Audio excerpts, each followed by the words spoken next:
සංවිධානය මගින් ප්‍රකාශිත ශ්‍රී ලංකාවේ ලෝක උරුමයක් වන අනුරාධපුර පූජනීය නගරය ගැන තමයි මම අද කතා කරන්නේ. එය ප්‍රකාශිත වර්ෂය 1982. එහි ආරක්ෂා වී ඇති අතීත නටබුන් ශ්‍රී ලාංකීය ශිෂ්ටාචාරයේ ශ්‍රී විභූතිය ලොවට හෙළි කරයි. මෙම ශිෂ්ටාචාරය ආසියාවේ හා ලෝකයේ පැවති දියුණුතම ශිෂ්ටාචාරවලින් එකක්.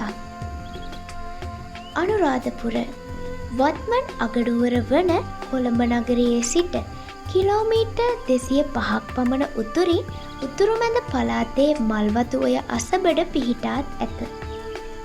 ක්‍රිස්තු පූර්ව 4 වන සියවස ආරම්භ වූ අනුරාධපුර රාජධානිය ක්‍රිස්තු වර්ෂ 11 වන සියවස ආරම්භය දක්වා පැවතිණි.